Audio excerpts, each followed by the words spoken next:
Hey, this is Rachel Bolan, and I am on Talking About Rock.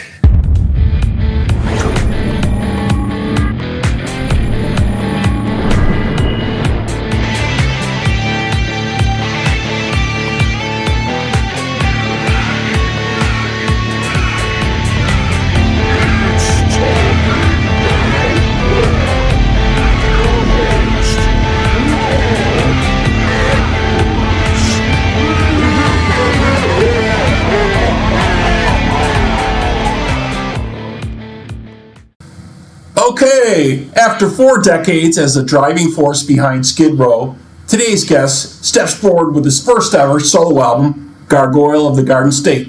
Let's welcome back Rachel Bolan to the show. Rachel, how are you, man?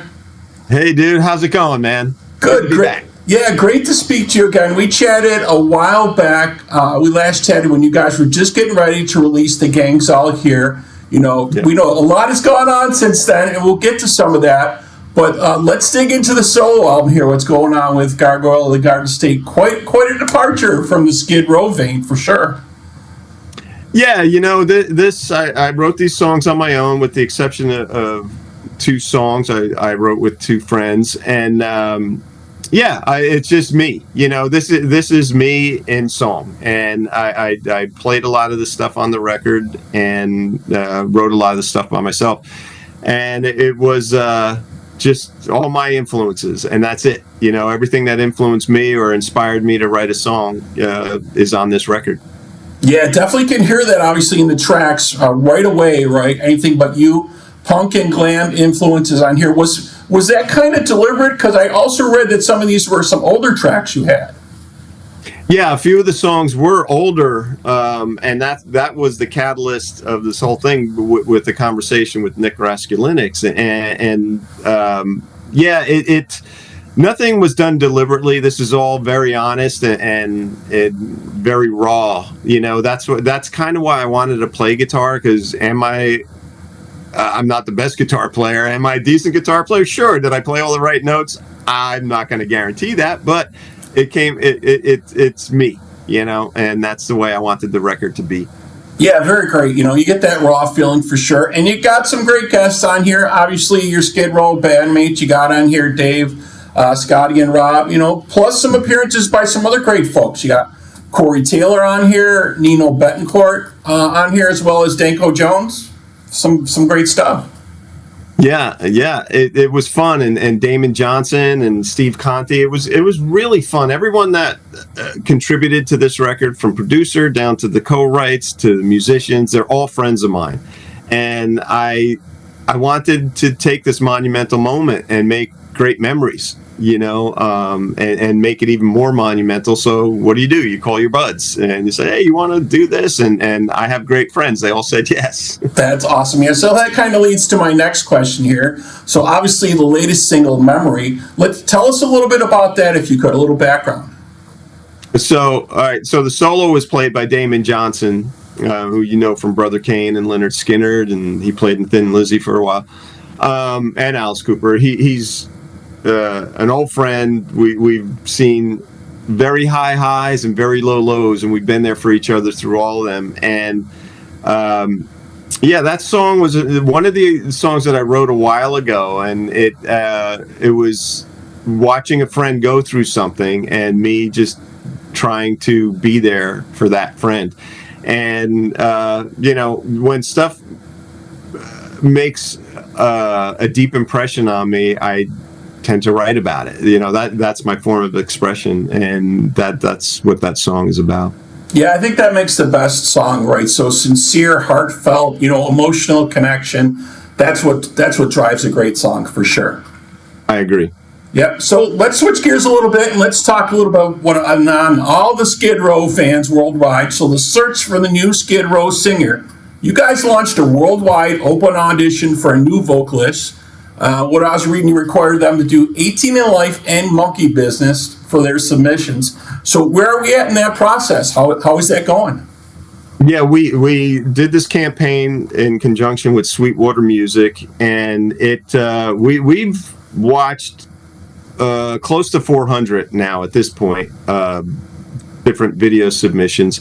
And there's a lot of really talented people out there. Some are, are great, but they don't fit what we're looking for. We're at a point. What we've been doing is listen to a bunch or watch a bunch, grab the ones that we think would fit our music the best, get them in New Jersey, get them in a room and rehearse with them, give them more songs to learn, and get in a room and rehearse with them and see how it goes. We've done that 2 or 3 times already, and we're about to do that again to see what happens. We we have the luxury of time. We don't have a tour booked. We're not in the middle of making a record. We don't have to make a snap decisions like we tended to do in the past. We have time, and we made that promise to each other. Now that we have time, let's make use of it and really turn over every stone, so to speak, to see who's out there. Yeah, because I know, like you're saying, you guys didn't have time for some of the last shows. That you got Lizzie Hale on there for you to do some stuff, and she was fantastic. So amazing. Can you kind of give us a number, maybe where the list is at right now? Have you guys started to narrow it down? You got 150. Are you starting to knock it down a little bit at this point?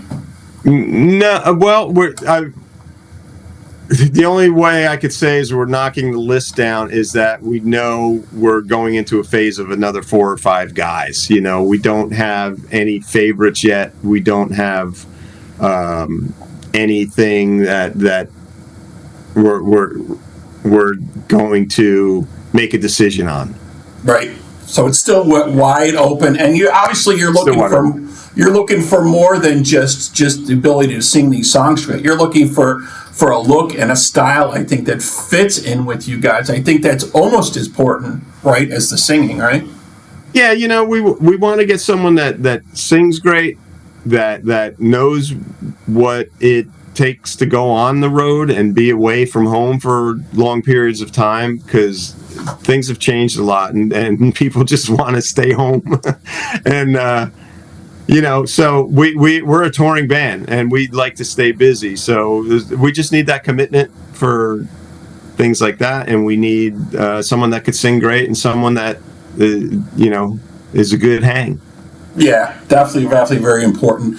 Any thoughts around maybe doing some one-off shows with some of your solo work here, doing some small club shows or anything like that? Has that kind of been thrown around at all, or? Yeah. I've been asked. I've been contacted by a few promoters as well to come in and do shows. But we'll see what happens. I'm going to see what happens after the record. That's the objective, though. Write songs, record songs, play songs. So I would love to get out and play this stuff. So I want to say yes, but we don't have anything committed yet. I totally understand. Well, very cool. I love the new album, man. So the album Gargoyle of the Garden State is out on June 12th, and it'll be available as CD Digipack, LP Gatefold, as well as digital download. And you folks out there, you can find the link to that on our website, and you can check out the link to the latest single, Memory, in our Hall of videos at talkingboutrock.com. All right. So that wraps up this episode. Thanks to my guest today, Rachel Bolan, and to our listeners. We hope you're doing your part by keeping the torch alive and supporting live music wherever you are. Rachel, again, man, thank you so much for the time. Appreciate it. Thanks, Rob.